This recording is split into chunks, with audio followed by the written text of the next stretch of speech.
good. Now we're rolling. Okay, we're rolling. Should we just start? Yeah. Let's go. Let's go. Amazing. What's up, everybody? Welcome to the PL podcast. This is episode number 6, and today's topic is gonna be Yes, number 6. exactly. Yes, thank you. Today's topic is gonna be a little bit about the Scandinavian tour in 2025, our thoughts about 2024 and how things have gone this year, like failures, difficulties, but also good stuff that we have encountered, people we have met. So we always have good on both sides. We're also gonna react to negative comments. Yeah. Especially today, I answered a person on TikTok. So I'm gonna react to the comments. He's gonna react because I answered to the person. So I'm gonna read the comments to Daniel and see what are his thoughts about the comment of the person and my reaction, of course, representing the brand on TikTok. So if you can hear me good, I think we're just gonna. Yeah, bro. I hear you well. I hear you loud and clear, as we say it in English. And as you guys know, it's December, so we have our Christmas drink. It's called rampebrus. And Rampebrus is a Norwegian name. How would you translate it? Rampe is like trouble, like you say, like rampegut, which means trouble boy or stuff like that. So it'd be like maybe trouble soda. Trouble soda. Trouble soda. Cheers to trouble soda. Good job. We love the Christmas vibe. Good. Merry Christmas, everybody. Yeah, Merry Christmas. I would like, before we start, you see, today we're dressing kind of like we're twins today. And we would like to give a big shout out to the person that has designed these beautiful singlets, Maribel from Oslo. And the brand is called Soy Chi Official. So Soy Chi, Maribel basically told me that soy in Spanish is I am, and chi is like the energy. I think it's from Japan or something. It gotta be, yeah. Like the chi energy, like Tai Chi and stuff. So Soy Chi Official, thank you so much for the wonderful... we call them colos in Bolivia, but she said another thing. In English, it's like singlets. And we wore this in the last pink party in Oslo. Correct. So Maribel Ramirez, thank you so much. And be safe. See you soon. Thank you for the awesome wear. All right, so I think we're going to just dive straight in. Do you want to start with the negative comments, or should we talk Bro, let's get the negative out of the way. So okay, so this is fresh because this is like 1 hour ago. And maybe I was in a bad mood, so maybe you should like... tell me if I answered correctly, if I stepped over the line. But yeah. If I do. Okay, so today we posted a video with footage from Bergen. Mm-hmm. And it's this one right here, right? Yeah, correct. The one we also put it on Instagram. So we got some good comments. Adventure Boy was in the comments. And then we have it. Read it out loud for me. Okay, so this is from TikTok user Ana Loisa 2807. So this is her first comment. First, she says like she has 2 comments. The first one is "Engaño mi gente," 3 thumbs down, which means like this is a scam, people. And the second one was a little longer. That said, so is the following: porquerías de engaño de fiestas. La música es más vieja y solo es marketing. 2 años consecutivos hemos ido y es mejor ir a una discoteca. And then I answered, because like it's us behind the brand, of course, and we're very transparent about it. And I answered, first of all, I'm sorry, let us translate that. Mm-hmm. Okay, so what she said was, what a trash and scam of a party. The music is old and it's all marketing. 2 years in a row we have gone, and it's better to go to a nightclub. So I'm guessing she's from Bergen. Yeah. So yeah, then I said, I'm just gonna say it in English so we spare some time. Okay. Oh, I can say it in both, no problem. Then I said, no se preocupe que las discotecas la esperan, pero nuestro trabajo de 7 años no es una porquería. Yeah, good.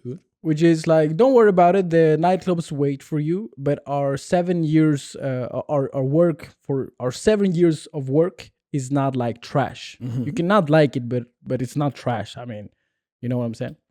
That is just a fact. Otherwise, we wouldn't be where we are. If it's really, really the product was trash, Oof. You know what I'm saying? And then she says, lo que cobran no vale lo que dan. Yo no soy la única que opina esto. todo el mundo se fue antes de las 12 a las discotecas y no es lo que venden. That means what you charge doesn't add the value you give. I'm not the only one who thinks this. Everybody, todo el mundo, everybody went before 12 to the nightclubs, and this is not what you sell. So I was like, should I just start like fighting with this, you know? But then again, she's just trashing our video like out of the blue. And then I said, okay, esto es a la 1 de la mañana. This video is 1 a.m. Yeah. Because we started playing like 12:30, and this part of the set was actually 1 a.m. So I just pointed a flaw. And then so I corrected her, like, this is 1 a.m. And then she said, quedó casi vacío el local a medianoche, una fiesta muy buena, todos se quedan hasta el final. Deberían analizar lo que cobran y la calidad de fiesta que publican, porque no lo vale. And then that translates to, the venue was almost empty at midnight. A good party, everybody stays until the end, and you guys should analyze what you charge and the quality of the party that you post, because it's not worth it. So I said, okay, jefa, which means okay, boss. And she laughs, ha ha ha, que humilde arrogante. So she calls us like, wow, how humble, arrogant you guys are. So that was basically like the reaction of the negative comment today from Ana Loisa. Can I see the phone? Can you give me the phone? Of course. So Thank you, bro. I wanna, first of all, but I wanna hear your opinions. But you know what it says. Of course. Yeah. So give me first, like, what are your thoughts? How does that make you feel? Because I know I listened to an interview when Carol G was saying that the negative comments really affected her at one point when she started to gain a little weight, and that she actually struggled reading the comments. And a lot of celebrity still with millions of followers, millions of views, millions of dollars, negative comments still affect them because we're human beings. I mean, you're basically trashing something that we have worked for a long time. But I'm not going to get emotional because she has every right to say what she wants to say. 100%. But what are your reaction to her comments? Bro, I will say what we said last time we had a negative comment, and this is the one thing that I always think about when I read something negative about Paris Latino. Okay. And it is that people, like, this is a law. I believe this is a universal law. Shit gets thrown upwards, and very rarely does shit get thrown downwards. What does that mean? It means that people, if you look up to people, it's very easily to complain, to trash, like, you suck.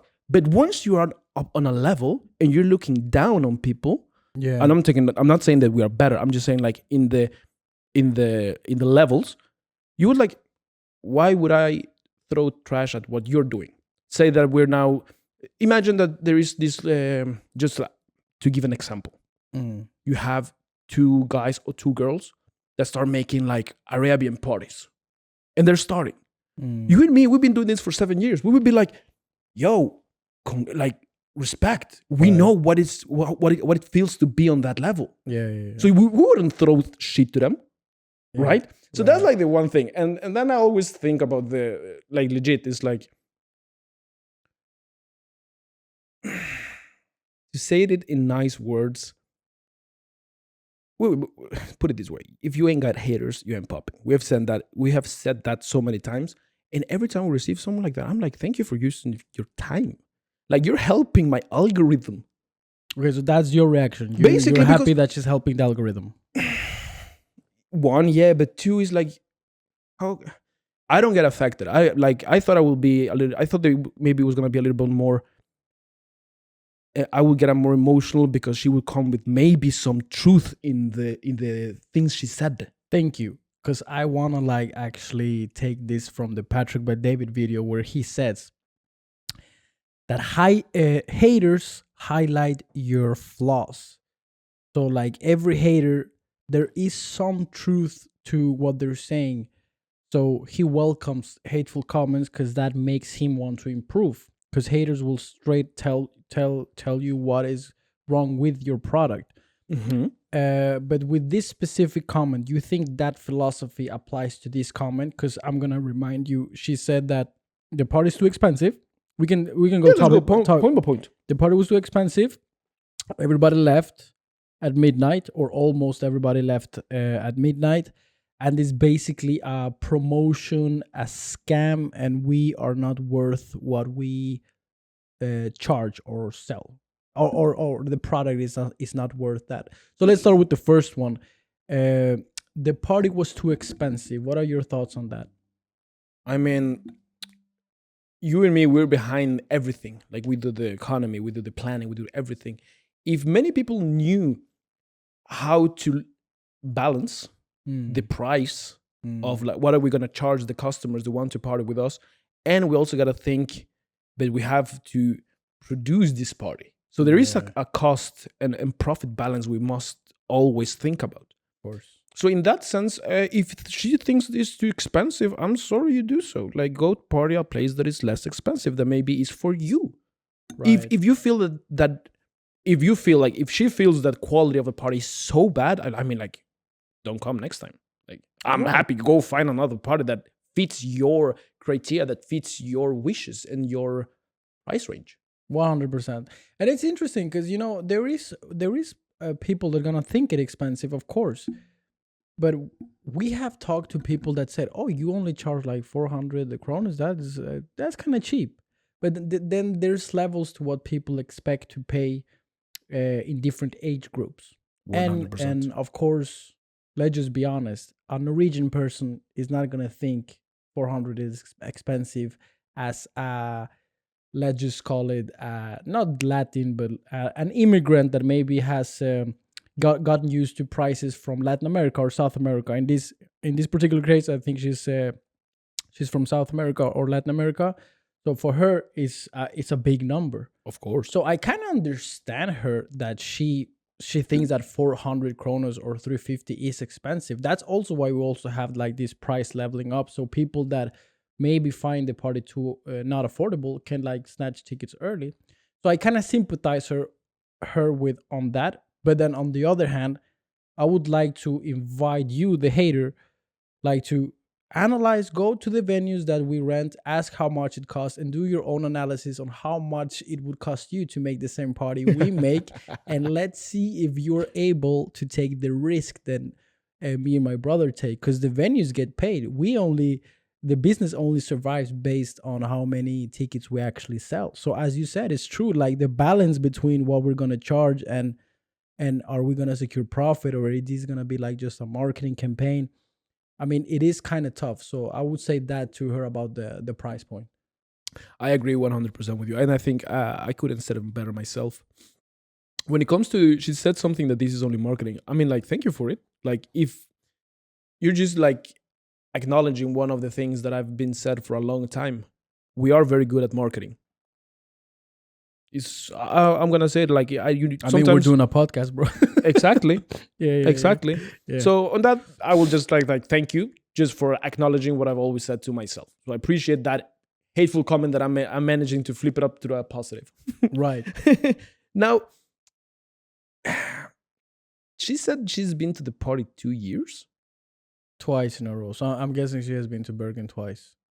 But yeah, finish your thoughts about the marketing scam comment. It's not a scam, my friend. Like,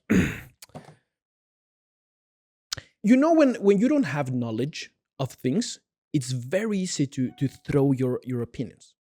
It's right. Super easy. Like, but if she, like you said it earlier, because that also goes into the side of marketing. We're good at marketing. We know how to sell. We know how to advertise. And then again, we wouldn't been able to do that good marketing if we didn't produce good parties where we capture good footage, you see people dancing, twerking, having the time of their life. We use that footage to advertise and market the party, which again makes people come. So no. I think there you're wrong. How so? I think there you're wrong. Because if everybody used that strategy, because everybody does it, everybody tries to frame their party as something good on social media, but so they're gonna sell it. Yeah, but I'm only talking now about the visual of either pictures or video. Yeah, but here's my point. Why I say that you're wrong, because you're emphasizing too much on the marketing. And the marketing, yeah, we are good at marketing, and a brand can be good with advertising and highlighting the best of a product. I have not touched brand yet. No, okay, just marketing, advertising. But let's say we make a party, it's not that good.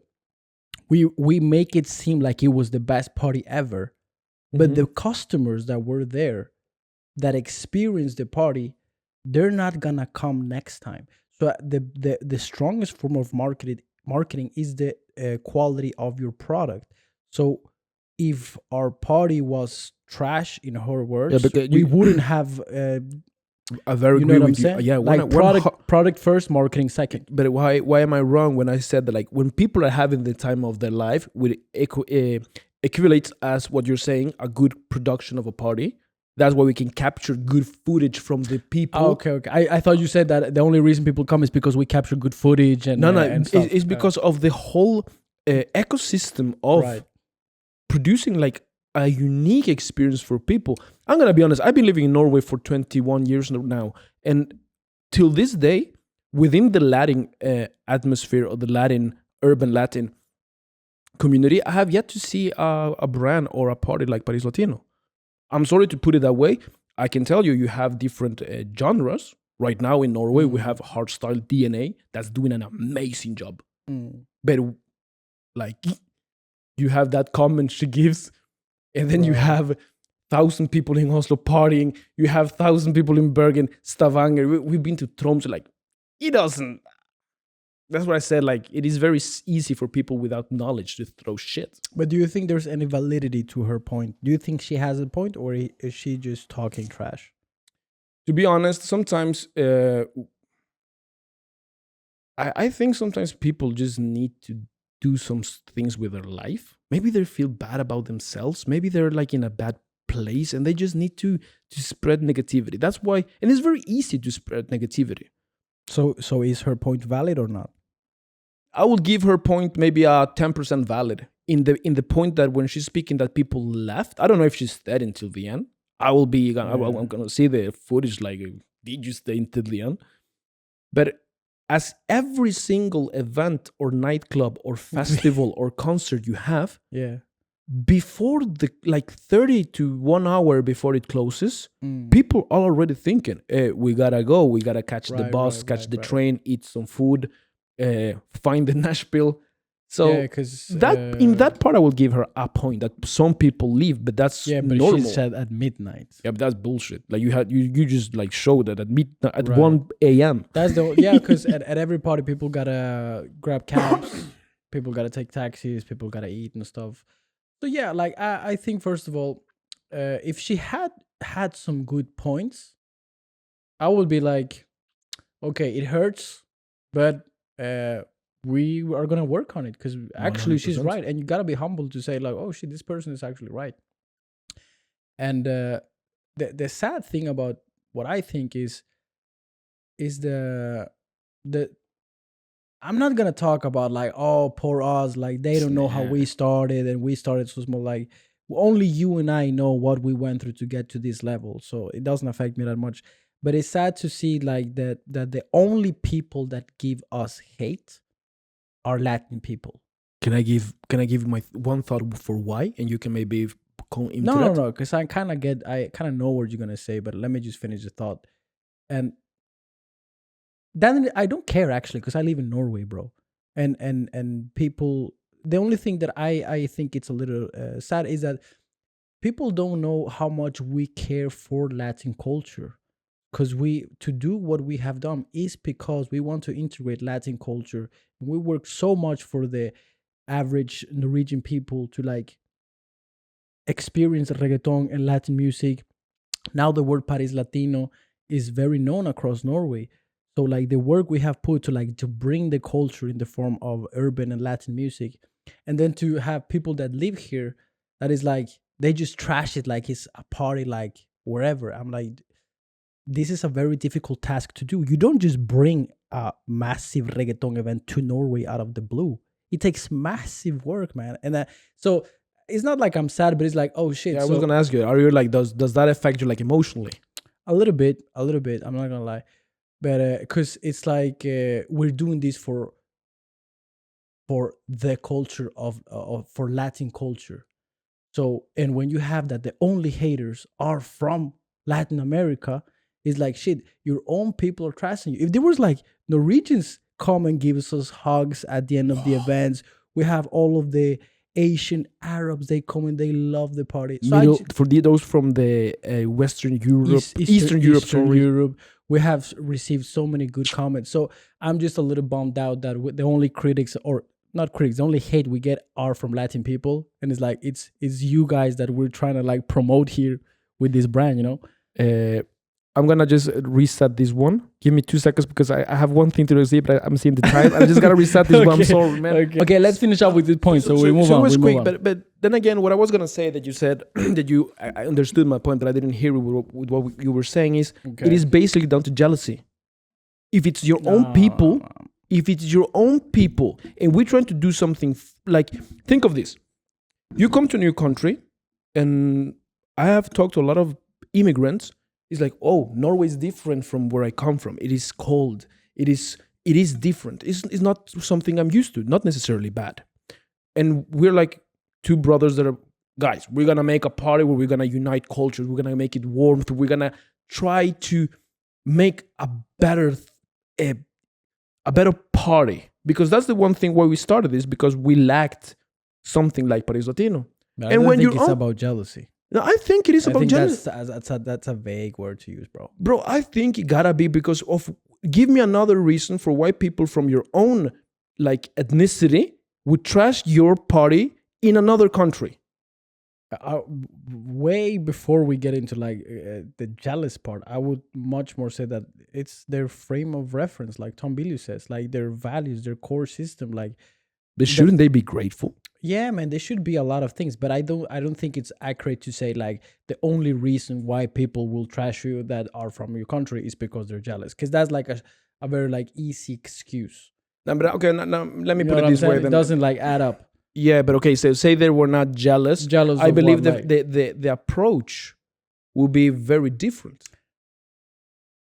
I think it's an uninformed opinion by a person that, as you said in the beginning, like people only throw trash upwards, now downwards, and usually people that, as again, if you can have the Google reviews which says like, I enjoyed this book very much, but I didn't like chapter 3 and chapter 6 because I didn't think this part was accurate, so I'm giving him a 4-star. And that's a people that has thought through the comments. So it's a person that's well educated and she or he has thought it through. But when you have a people that just say, "Oh, this book is trash," you see all the YouTube comments like criticizing videos, like, "Oh, this is the worst thing ever." All the hate you see on TikTok or social media, that it's really toxic for people actually. Then you have like a people that basically has a low frequency in their life, and that reflects in the way they comment and give positive or negative feedback. So I think it's more about how the persons are internal that reflects the way they speak. I don't think it's because they're jealous because they're on stage, and I'm not. I think it's like their core values as a human being is being reflected in the comments. I think you have a point. I think I have a point. So I can meet you in the middle with this agree to disagree. In the part that I think there is a big percentage of the totality for why some unique persons like we have experienced like to throw that shit. I'm not talking about all of the people that give comments, because as you say, I have received like feedback with constructive critique towards what we do. And I've told them face to face. I have received this face to face or on internet. I was like, thank you. Right. We will work on this. But I'm talking about the individuals which try to like give because it's one thing, like you're saying with the Google reviews, if you give a feedback or a comment with a pinpointed, informed critique, I get it. But if it's not, then for me, that if it's not well informed and it's just like trash and you keep going when you start like responding, for me it's a little bit of envy. I'm sorry, but it's what I think. Oh, cool. So let me ask you this: did you get emotional? Not so much. I did. Like I did not get emotional, but it gets. I don't think there's a person in this world that can read a negative comment about something they have put 7 years of effort into it and be like stone cold. Do you know what I think I didn't get emotional? Why? Because I was prepared for something. Worse. No, because when I got home, you said like, "Hey, we got this negative comment," and you started telling me a bit. So before I reacted to this here, I already knew something negative was on the way. So I was preparing that way. Had I been you, and it's just like, oh, notification, what is it? That comment, Right. maybe I would have gotten emotional. I understand. No, so that's that. I mean, like we want to be transparent as much as we can because it's not easy dealing with negative comments. I mean, everybody's gonna have a little bit of that eventually, even though if you have a business or a brand or nothing, there's always negative energy. But yeah, like I think like we didn't learn so much from her her comments. I mean, I'm still looking for those comments that are constructive and that I think like, oh, it hurts, but I agree. Can I give one constructive?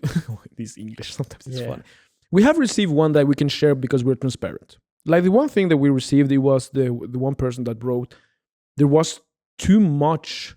Like the party went a little bit too to the electro house one time. Yeah. That definitely. And we were like, you're right. Oh, we can definitely talk about that actually.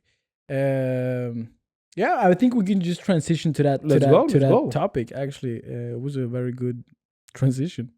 So yeah, Paris Latino started as a reggaeton party, and over the years we have started to book DJs from other countries such as Spain, London, Amsterdam, and of course, in Spain you have like this rule when I talk to the DJs like that you do a reggaeton party and then you go up to electronics, and especially in Spain. People have told me that electronic music is very popular, so they do like a fusion. They do electronic and then they go down to reggaeton once again. I mean, you and I, we play maybe one or two cool electronic songs, but it's like with a remix. So how did you manage that feedback? Like, what was your reaction when that person said to you, like, okay, this party you guys went way too electronic? Are we gonna be full transparent? I mean, let's go. It is what it is. So it was in Oslo. One of the party when we brought some DJs. In all of the DJs we brought, I think we brought Luigi from Londres, for example. But in that party in Oslo in Rockefeller, then I think it was the Halloween party in Rockefeller. Maybe you can give me the date because you're better with those numbers and stuff. I don't think okay.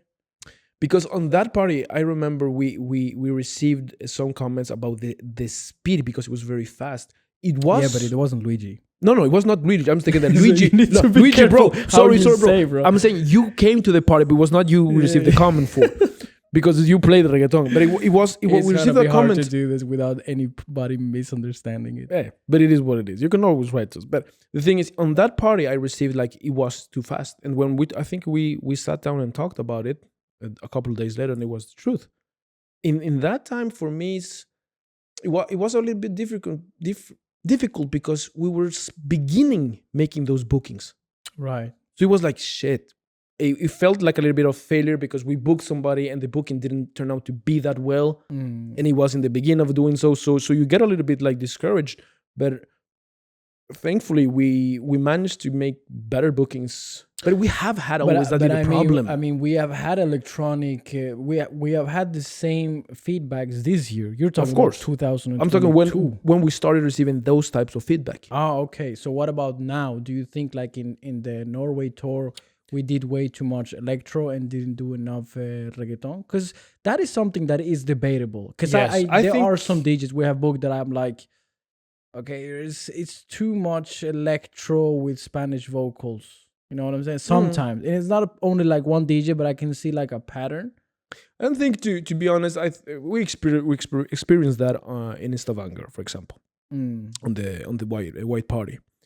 And to be honest, I feel with the crowd. So if anybody tells me like I receive a feedback like that, it was too much electro. It was not. It didn't feel like reggaeton, even though there were Spanish lyrics. Yeah, I would say like I will take that to heart and I will tweak it. The one thing, I'm not defending those DJs, but in the future, if we ever book a DJ and you see this, understand that in Spain or other countries, because reggaeton is type of mainstream, maybe people are a little bit of not necessarily tired, but you want to spice it up something in the club or in the nightclub. Right, because Spanish people think that American or English music is exotic, and then you have like Norwegian, Scandinavian people think that Spanish music is exotic. Yes. So when you are used to go to, like I said, like let me put it this way, this is an extreme, of course. Not trashing any DJs, by the way. No. But I gave an example earlier about this concept, hardstyle DNA. That is like, as the name says it, hardstyle. Right. Right? That is people like that. That is type of kind of normal in Norway. Like if you see in Netherlands also. Yeah. But like in this part with where the Latinos or the Latin culture is very tiny, like in Norway, when we make a Paris Latino, I feel with the people that they come for reggaeton. Yeah, so I agree with you, man. It was something that I also thought about, like looking back. Sometimes because we started this basically because we love and we still love reggaeton. Now we change it to Scandinavia's #1 Latin party because, let's be honest, we do not only play reggaeton because now dembow has become so big that it's had to be like an own genre. Yeah. Brazilian funk is now so big. You have guaracha, you have like Afro beats, you have also Spanish Afro beats. Yes, I was gonna say that. So to call it a reggaeton party, I mean, it will be like, it's not only, it is a reggaeton party because that's what the essence of Paris Latino is, but urban Latin music now is so diverse that I think we had to change it from reggaeton to Latin. Although let me give you a question in there though. Yeah, okay. Because because it's very true, we have changed it to Latin. What would you say to Latinos that say let's say they come to Paris Latino and they don't hear salsa, bachata, and rhythmic? That's the thing. So I want to ask you think it's better? Because I actually changed it now on Instagram to Scandinavia's #1 reggaeton party because I think that maybe that speaks more to the essence of the concept than calling it Latin. But what do you think about the argument I just made? Like, should we call it reggaeton or Latin? I mean, I can find the flaws in both. But what do you think it's closest to us? Latin. To Paris Latino. Latin. Because we even have had some DJs that have played very cool Latin house. That's true. That is true. So maybe we should like like when you scroll below to the web page, in the end we should say, P.S. We don't play. We don't play cumbia, salsa, or bachata. Cumbia ton, I would love to hear. I know, sometimes you can throw like the Manuel Turizo La Bachata and people have a good time. And you can throw a cumbia like... But then again, that song, you see, it's urban. La Bachata and Manuel Turizo? I feel the bachata, like if you see the video, you see like Manuel Turizo is an urban artist. Right? So with that... The song is not urban. I think we should keep it to Latin and people will... We just made a decision on the spot. Okay, so yeah, that was one of the things. That was one of the constructive critics from 2024. Yeah. You guys, people said that you guys went a little bit away from reggaeton, and I actually agree with them me too. On some level. There were some parties where I reflected and I'm like, okay, we're kind of losing like the reggaeton essence here. And when you have like, I remember there was a Norwegian lady that came to us on the Halloween party in Kristiansand. That she says like that was like last year, but she says like, remember that like we're here to like perreo, like to grind, you know. And I think, to be honest with the audience, it's like this difficult. It's a little bit difficult because we want to introduce Paris Latino to a brand new audience, or more say we have a broad audience, but a lot of Norwegians think that Paris Latino is salsa. Is bachata. Can I make just a quick point in there? Yeah. When we say Norwegians, we're talking about the people living in Norway that are Latinos in that sense. Right, of course, because you can be Norwegian like us, but come from Latin America. Or you can be Norwegian and come from Afghanistan or Eritrea or... Right. Because like one of the core values of Paris Latino is like we want to unite cultures, and we live in Norway and we love this country. We have served the military in this country. And we don't want to like create a brand that is only for Latinos. No. You know what I'm saying? It's like the beauty of our parties is that we have gotten Norwegians. We have gotten like 90% of people never spoke Spanish at our parties. That's insane. So the thing is that we tried to balance how can we like make Paris Latino in the beginning. This was in the beginning, not so scary for Norwegians to come, and then not so English speaking. So Latinos would think that it's not a Latin party. It was a difficult balance because you have to like merge both of the cultures. Because we have people that say like, yeah, we love the vibe, but sometimes it's good to like hear songs in English because we don't understand Spanish, and I get them. it's cool to like hear one hit. And then you have people saying, oh, but like you need to only play Spanish music. And so You feel pulled from two different sides. it's difficult, and at the end of the day, but we want to like represent reggaeton, but so it is a difficult task, man. And I remember like this year it has been a little bit difficult to manage that balance, but I think definitely, what are your thoughts on 2025 in regards to this matter? Man, to be honest, I think it has been difficult, but I think that dwelling, that fight, it's something that we will have to deal with as long as we do Paris Latino. Right. So with that part, is for me, it's like next year will be a little bit of the same. We will receive the complaints.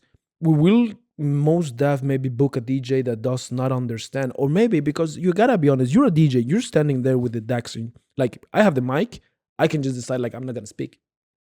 But if you do something wrong, Right. you stop the party. So there are DJs that maybe sometimes when they see Norwegian people, they get a bit like, oh shit, I maybe should play something they understand. Yeah. In that order, maybe we will still experience that they bring the party into this electro or house vibe. Right. But it is our job to knowingly, it's like, bro, remember, 80% reggaeton example in this part like that. I think we need to have like a rule that you need to play 70% reggaeton, and you can play a little bit of this. I would say 70% Latin urban. Latin urban.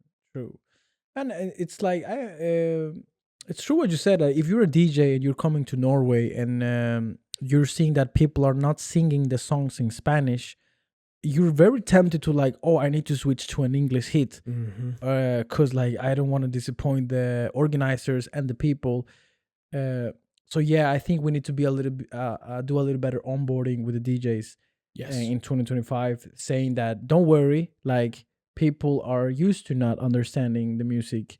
They're here for the experience. They're here because they hear that Paris Latino is a reggaeton party, is a Latin party. So just relax, because like if every time I see one people not dancing and I have to switch to like a single, it wouldn't be a Latin party. Like, so yeah, that's a good point. Actually. And that's also the one thing that like Alex Ellas told us a little bit, like how sometimes the industry is in Spain, like because Spain is one of the countries that you have so many festivals, so many parties that for them is like you can find a party every fourth corner of a street. Sometimes with the people in the front, they're like turning their backs to the DJ and they're just vibing with their people.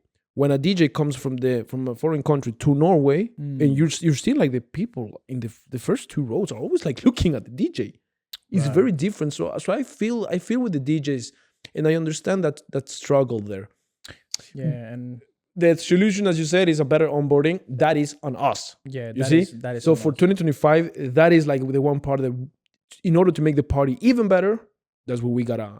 Fix and that is something that it's our responsibility to make it clear to people that this is first and foremost reggaeton. Don't worry, like people like it.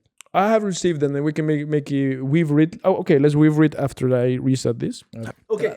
Let me give you one last in this part of like complaints and what we're gonna do with the party, stuff like that. Let's go to the point.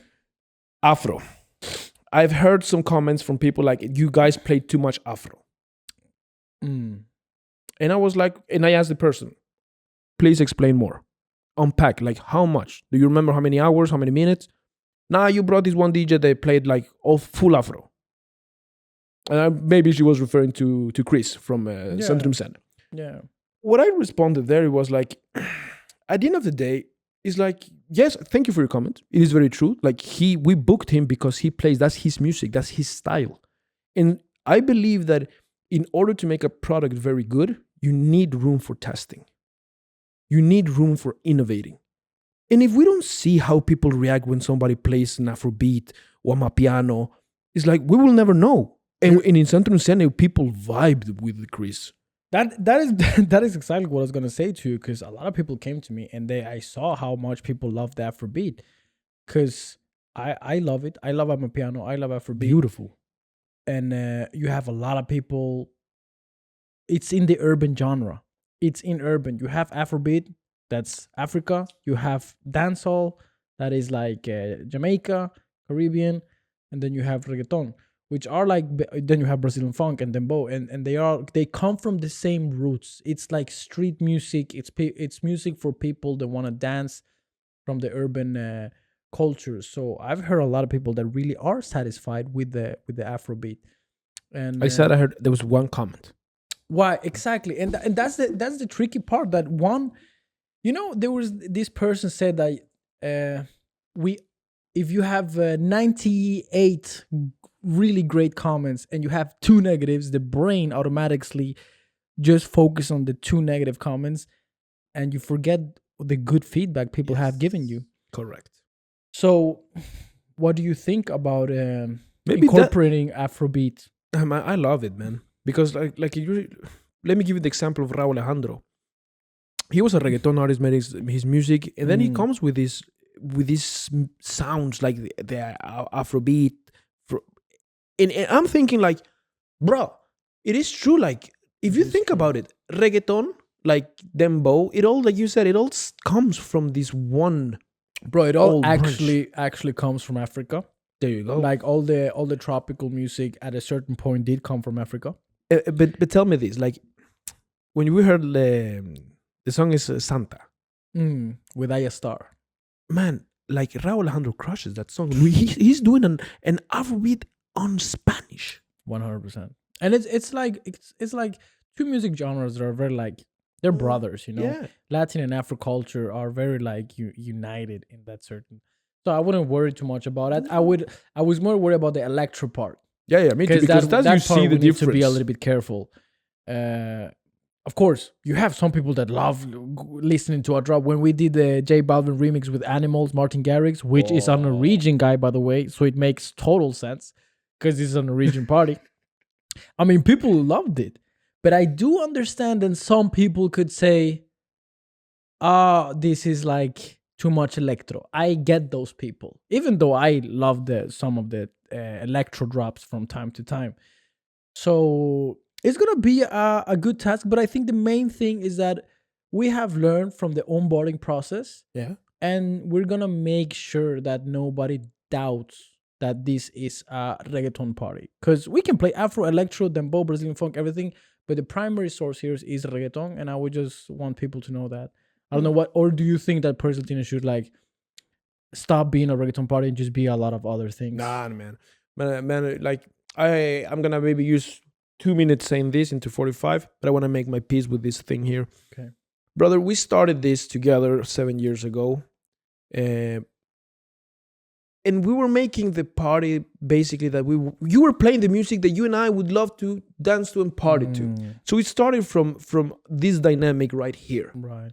And yes, with time, when we grow, the dynamic changes a little bit, but we must still go down to the core of what you and I are. Right. So with that being said, it's like if we sometimes decide to incorporate a little bit thing to test it out, to see how it works, because we're always, and you best believe this, it is our deepest joy to bring you the best product, the best party. Right. But it's, I don't think you can, like, even Apple had made some flaws given an iPhone update and stuff like that. So I think you and I should trust ourselves that as long as the customer is the number one priority, but at the same time, don't lose the values of what we are and the party that we love. Right. We got it. Because that's what we want to do, man. We want to be the bridge between reggaeton and Scandinavia. And you cannot be a solely Spanish party if you're going to do that task. It's a difficult task. It's uniting cultures. It's uniting a northern culture with a southern culture where the languages are different, but you want both communities to come and party together. And remembering that mix, you have a lot of different subcultures. Oh, of course.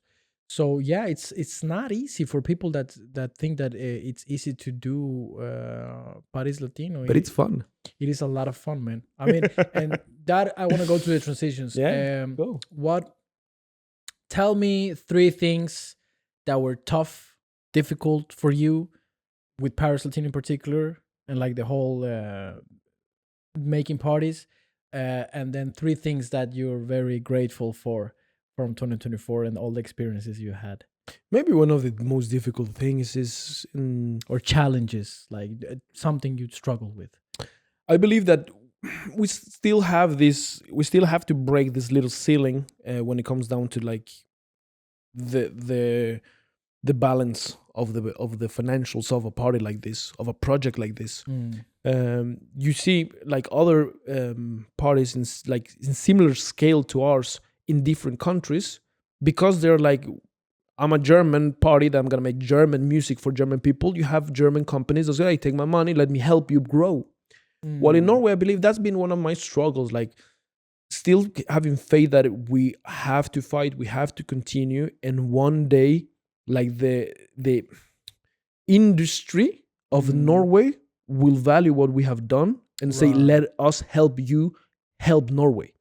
So that has Right. been one of my little pain points this year, because we look at this, bro. Like we're watching the web banner of the party. Yeah. Never before has something like that been done. Right, because we so to drive your point home, we haven't got any financial sponsorship money the last 7 years. So every risk, every investment has been from our pockets, Yep. and every loss, every difficulty has been directly to us. It's not like we can just like, hey, let's go bankrupt and let's go. Like we have struggled with that part. So I agree. Like that has been like a thing that you need to swallow. And in the beginning, nobody's gonna care about who Nah. you are and your vision. Oh, this is the sad uh, sad but true. But don't get discouraged. Yes. Nobody cares about you until you have accomplished something big. Mm-hmm. And you can call it sad, you can whine about it, but that is just how the world works. And you have to have the guts and the stamina. Here is when people actually like, oh, you're popular, you're cool, you're big, now we want to be a part of you. And Mhm. here's like, you're nobody, you're just starting out. This whole gap, working your ass off and nobody's like recognizing you, failure, oh, a little bit of recognition, all of a sudden you're big, everybody wants to be your friend. That part is like the thing that most people I think wouldn't go through with a business model like this, Yes. you know. And like, why would we go through so much trouble just to make a reggaeton party, you know? Because I think most people are like, oh, let's rent a venue, let's book a reggaeton DJ, and we will call this a reggaeton party. And it's like, let's keep it like very simple. You have people that do this very like with financial motives. They don't like actually. They want to earn money for They- making a party. Yeah, and they want to like earn a couple bucks in a small production, and it's like a paycheck, a monthly paycheck, which is fine. Of It's course. totally fine. But if you want to do something big, if you want to like have lasting memories, like Create an impact, creating a legacy. 3 years ago, we looked at Centrum Sene, and we said Remember? like one day we're gonna be there in Centrum Sene, and that we hadn't even gone away from Christiansand in that time. Mm. To have that vision, you're gonna encounter a lot of problems, a lot of difficulties, and you're gonna have to take a lot of risk, and you have to be uncomfortable with certainty. And if you have family, if you have kids, if you have everything, nobody's gonna want to do that. So I think that, yeah, the whole point is basically that if we do, the prices are like what they are. One, because I believe that there is a unique value in our party, but also because 100%. we need to justify the business models, and it's all on us. Yeah. It's me and you that is putting all the risk. And for the average person that says, oh, I don't want to pay 100 kroner extra, is like, bro, it's 100 kroner for you. Like, do you know how much money we lose sometimes? But the customer is the customer. That is not your 100%. problem. We want to make a good product so you can come and enjoy. And if it's too expensive for you, we totally understand it. Then you're not in our target audience. But yeah, the thing is that we do this with a lot of passion. It is struggle, as you saw with the comments. It's like, it's difficult sometimes to react to the comments, to like balance that stuff.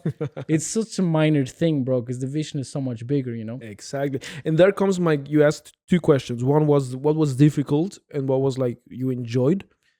And a part of partying with people, like I'm just want to lay that out. Like it is an honor for me. It is a pleasure because you and I, we don't get out too much, like partying. Yeah. And when we get to like share the music, share the joy, share the dances with the crowd, with the audience that comes and party with us, for me and you, that is beautiful. And we're very grateful for each and one of you that comes. So that will be like the joy part. And on top of that one, just to bring this, always spoke about the financial stuff like that, just to bring that down to a positive, is it's so fun because because we have been kind of isolated and not received so much help, we have learned a lot, and that in itself has a lot of value. That is true. That has a lot of value. So in that part is very like, it hurts. Yeah. But I think that 1-2 years from now, we will say like, but without that experience, we wouldn't be where we are maybe in 2 years, Right, right, So right. I like try to see. So that's the thing you're grateful for. I'm grateful for everything, man. I'm grateful for everything. There also, of course, I'm still sad because I lost my drive in Stavanger. That's like maybe. Yeah. I mean, I'm great. The one thing that I'm grateful for, and I agree with you on the if you're gonna negative first, the financial, they're not having a spot, they're having too much risk every time you make a party. It is a struggle. I would add another thing to that list, which is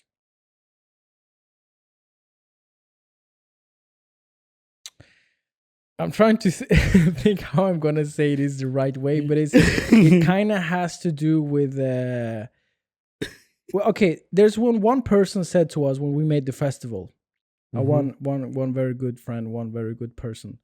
He said, since this is the first time you're making a festival, people will want to try to screw you over. And that thing, when we learned how the venue system works, I realized that a lot of big venues did kind of screw us over with some pricing points and stuff like that. And that was one of the struggles in 2024. Like some venues, like not wanting to give the email marketing list, even though we made them get money with the alcohol sales, and like we promoted their party. It was our guests, like it's basically our list, but it was like leverage problems with certain types of venues where we felt like it's not fair. Like sometimes things were not fair with the venues, with some venues, not all of them, of course. With some venues try to not only did they play a very, put it this way, a very Their nasty expense. game, Yeah, a little bit, a little bit. but at the same time, like, then again, it's of course they are only thinking about making money, Right, as they should, as they should. as they should. The downside then is like, but no, not that downside, because they will always have concerts and stuff like that. Of course, But will Paris Latino go back there? That is the question. Who knows? that is the thing. Maybe we do, but we'll like that's what I said. Like when we go through bad shit, we learn, 100%. and that is fun. But the grateful thing Yeah. is like all the people that we have got to know. Oh, That is one of the things that I'm like, wow, like we're meeting so much cool people. We met our heroes, people that we looked up to, still look up to. yeah. Like we have made them our friends, and like getting to know people, and also when people from Europe are talking about Paris Latino, Robert Moore recently wrote to me on WhatsApp. He and Aga were in Granada, and they were gonna be playing. Yeah. And all of a sudden they met a Spanish lady that was at the party in Tromsø, and she recognized Aga because of his hair in Granada. What the crazy shit? Yeah, man. So Wow. so he was like, bro, like this is insane. He recognized Aga here in Granada. And when Beatrice was also coming with Ursula to Oslo, they met a lady in the plane that asked them like, oh, okay, what are you guys gonna do in Oslo? And they say, oh, we're gonna play at this party called Paris Latino. And they said, oh yeah, we're going there too. Wow. It was like, for me to hear those stories that people in Europe, in other countries have heard about Paris Latino, and that it's like something people talk about, that to me is like, wow, I would have never imagined it becomes so relevant. That is a blessing. That is something to feel blessed by.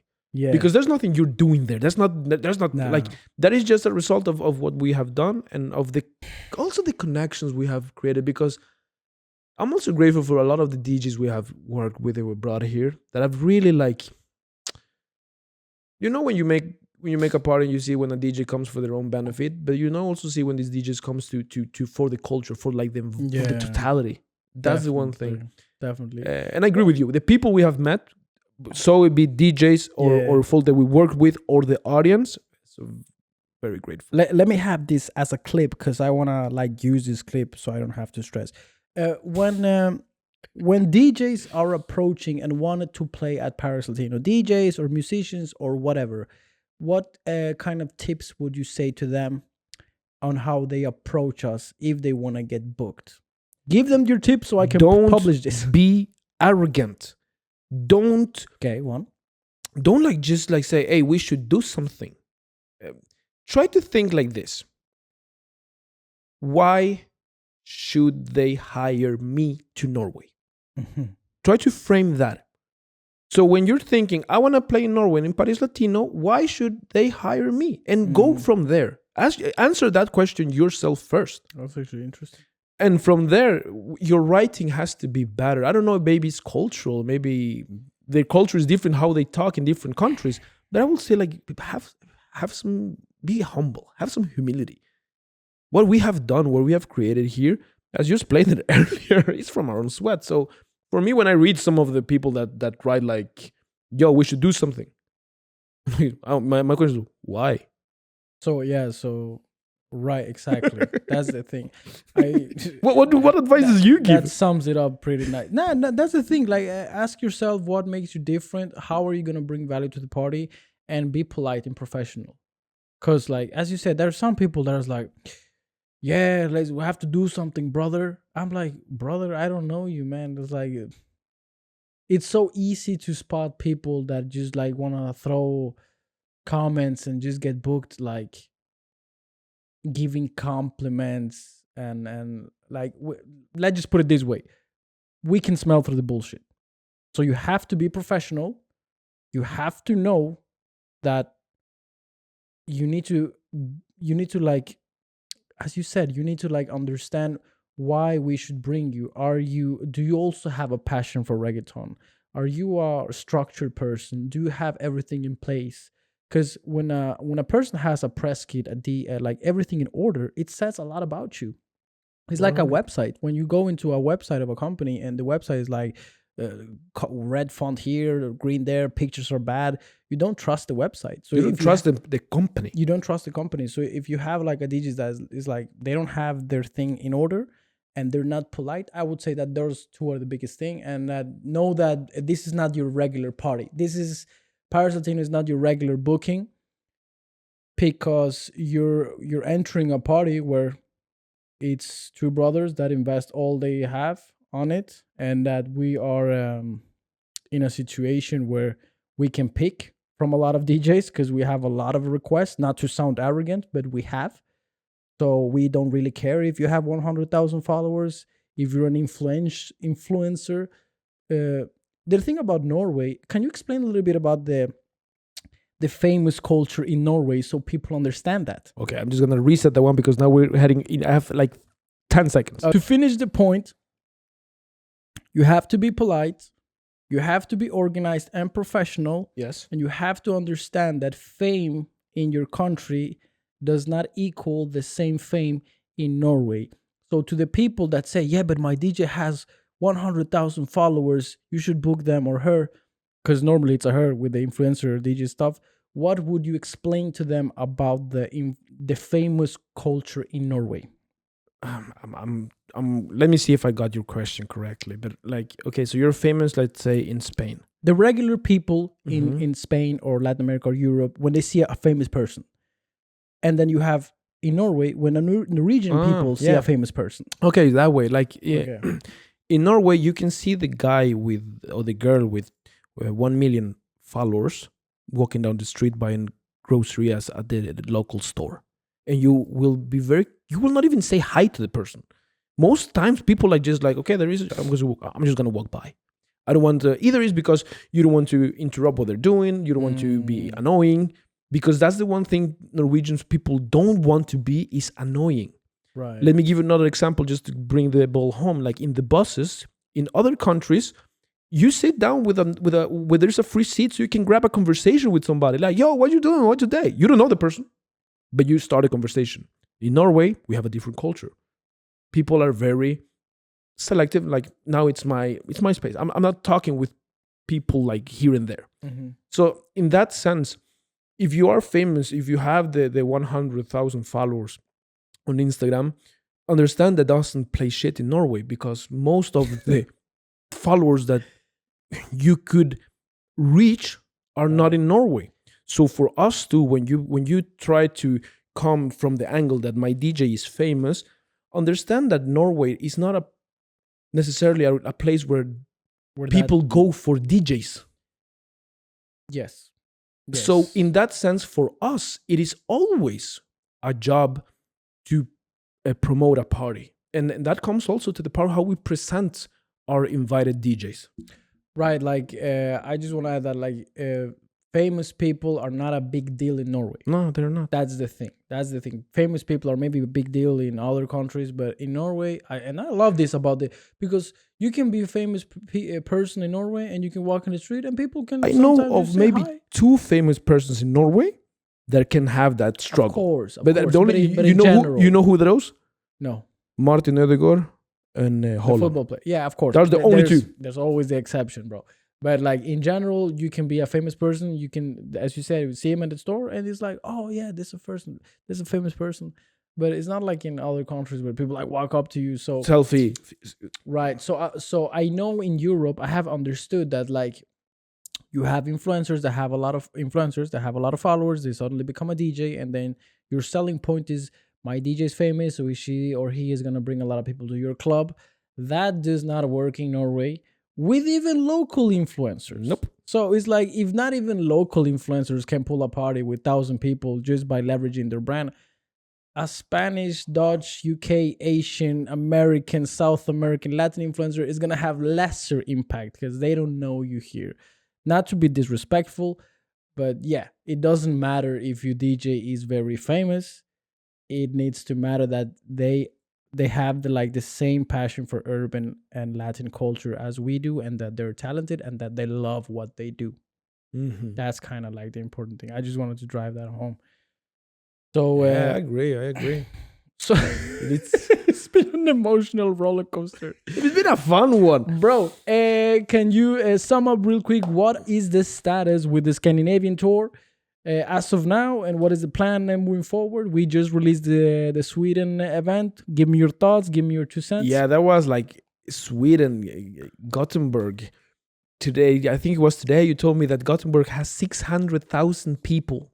Yeah. That's more than us, like the city of Oslo. Right. I was like, whoa, that is going to be amazing. Right now we are, like, Sweden is on the box. Tickets are out. So for you guys that don't want to pay what their usually price costs, you know, we always launch the early birds. Now we've said that. We are now in the final talks with Iceland, which is a very interesting place to be thinking of, that we're going to make a party in Iceland. And we're also like gonna in the beginning of January, we're gonna most def close the dates for Finland. So then we have Sweden, final talks in Iceland. We need one more meeting for closing Finland. And Denmark, I think you were gonna check a little bit about a new venue. Yeah, we're choosing between 2 venues now. So for us to be in this place right now is December. We're closing this beautiful year that has been as you said, an emotional roller coaster, basically. Yeah. It is just a wonderful feeling to be here sitting with you, man, talking about Sweden. That we have closed. We have officially launched the event. So crazy. So do you remember how... Are you nervous for the Sweden? Do you think like the Swedish market is gonna receive us as well as in the region market? Do you think it's gonna be a big difference? Are you like, give me your emotional feelings about my it. Emotional thing, that what I'm thinking about right now. Yeah. I'm sorry that I'm not thinking about what your songs are gonna play and the effects and stuff like that. I'm not thinking about that. What I'm thinking about right now is me. I'm thinking a lot about my role and how I'm gonna do that role in Sweden. But you have being an MC in Netherlands, bro. Yes, I know, but Swedish. Now you have the Dutch, like Netherlands, and Norwegian, very different languages. But Swedish and Norwegian, you can basically like understand somebody. Yeah. But that is like I'm thinking, I need to kind of see what I'm gonna do my thing in English, 100% English, Yeah. split it 50 English, 50 Spanish. What happens if 80% of that time of it's only Spanish people? Then maybe I will do 70% Spanish, 30% English. So that's what I'm thinking. How can I do my part in the best way in Sweden? Because it's a new territory. I believe that for you is a little bit easier. What is bro. more scary? Iceland, Finland, Sweden, or Denmark? What is more scary to you? I believe Sweden is a little bit more scary. Really? Yeah, because Danish, because there is like in the way you speak the language, Danish and Norwegian are very different. Yeah. So I will most have used the English. It's Finland, I don't understand nothing. So that will be English. Iceland, I gotta do English. So in my part of how when I'm speaking to the crowd and connecting with the crowd, I think Sweden will be the most challenging because I could pull off some like Norwegian words and they could understand. You could say some Swedish words. I could say like also. "Tjena grabbar," you know. So in that part, and also you also have a little bit more of a connection to Sweden.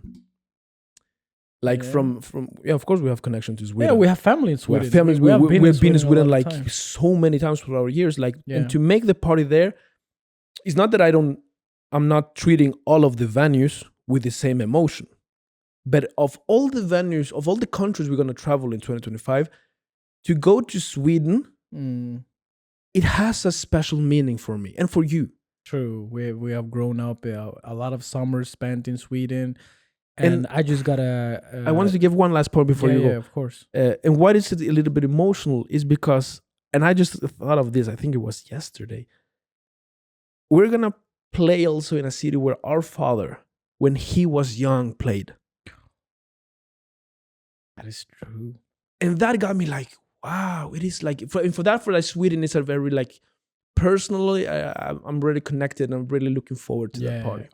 Very quick, our father, when he was 15 in the 89, 90s, traveled to Sweden with his uncles in Göteborg and they played in the streets. They had like a band and they bars and stuff like that. They did also. a lot of cool stuff and we had a lot of family there too. And we've been to Gothenburg and it's a beautiful city. We have our out there with it, which the light technician has been our light technician in the Norway tour, which is his family, but he's also happened to be a light technician, so we work together. So we have great friends there, like Connie, you know, and but I think like the venue is like wow, bro. I didn't even touch the venue. So what are your thoughts about JC's big stage? Can you tell people about what type of venue this is?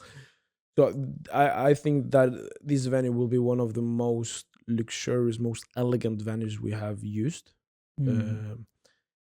For those of you that want to see how JC's look on the big stage, go to the webpage and you will find it there. But it's so cool. Like you have the stage, what we're used to. And then you will have the place for the people that want to be in the, I'm going to call it in the jungle, dancing and twerking. But behind them, you have the tables. You have for the people, because that's the one thing with Paris Latino is we bring a so broad age group. Thank you. From you have 20-year-olds up to sometimes 50. Sometimes 60. 50 is normal. So I understand totally that people that are above 45, 50, maybe, you don't want to stand there and dance and move 3 hours. You may want to sit. And that JC brings that opportunity with a fine class of furniture. It is beautiful. I mean, JC is one of the is the most luxurious hotel and resort in Gothenburg, and they opened the big stage 2 or 3 years ago. It's pretty new though. Which serves as a cinema. They have concerts, and it's as you say, it's quite beautiful. It's very elegant. It's one of the nicest venues. And of course, you will have the VIP there for those of you that want to enjoy the view of everything. They have also like a gallery or second floor. Right. So in total, it will be one of the most finest venues we will be playing at. And I'm very glad for it. Very thankful for it. We also. Cannot wait to disclose the upcoming venues as well. We cannot say anything until nothing is signed. So yeah, it's gonna be awesome. January, I think we're gonna launch everything in January. We're excited, man. Yeah. This has been it's been a good year. It's been a good With year. that said, remember that 2025 is not only going to be about the Scandinavian tour. Like, No, we're no, no. having the first pink party here in Kristiansand already in In February. February, yeah. That's one of the reasons we're wearing pink today, just like a pink party. Yeah, exactly. No, so pink party season is gonna be awesome. In the beginning of the spring, I just realized I say too much. I need to stop doing I that. say too much, I think, I believe. Let's stop right now. Pink party, February, Kristiansand, Bergen, USF. I did it again. USF. That's a difficult word to say. Verftet. USF Verftet. Do you know what that word means? No. Me neither. Okay. And Stavanger, Fiskepiren. And there's coming a couple more events and more cities like between April and summer. And then in the August, we're going to have the Scandinavian tour. Yeah, we're thinking about a little bit about what we're going to do, because I think we're going to... I think. There you go. I do the same as you. No, but you can say I think. But I used it too much. Back to my point. Throughout the Scandinavian tour, of course, we're gonna still make parties in Norway. We're in the thinking process of how we're gonna do those parties. But don't think that we're not gonna be in Norway after the summer. Oh, for sure. So we're gonna make it wanna happen. add to that part. We're gonna make it happen. So it's gonna. It has been a wonderful year. First ever Norway tour completed for a Latin brand, for a reggaeton brand, for a party brand without artists. Like special headliners that come, because the headliners usually are the ones that sell, but like Paris Latino, the brand sells itself. So the brand is the people, and the people is the party, and we're very glad that we are the first party to ever make such a tour. I wanna add a little bit to what you said right now. Yes, it is a brand, but it also has started to be a movement, man. In the Pink Party in Oslo Event Hub, I met some guys from Bergen. I think I met one guy from Stavanger also. And for me, I thought, I was like, when I saw those two guys, shout out to you, That is compadre. true.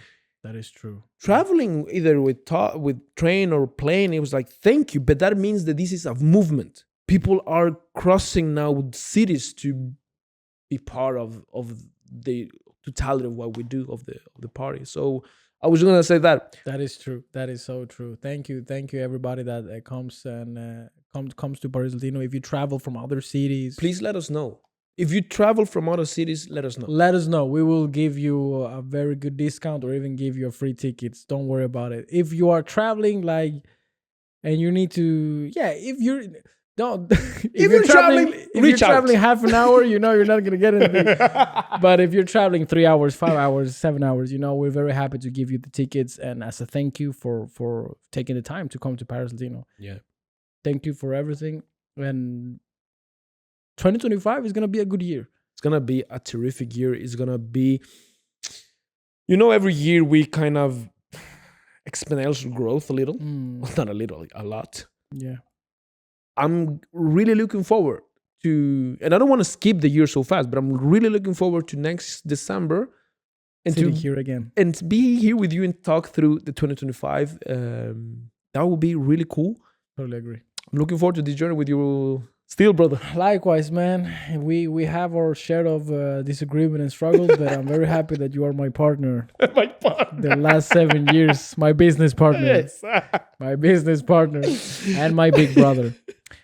So with that being said, this is the PL podcast. It is. Today has been a lot of Paris Latino. Yeah, and maybe people will like it. Maybe we need to see what people like most. Do you like music, or maybe they just like to listen to what we think? I don't know. We will check it out. It's all about A/B testing. It's all about the response of the people. So yeah, thank you so much for this time. This has been a privilege. Subscribe to the channel, and see you at the next Paris Latino. Take care, guys. Ciao. Bye.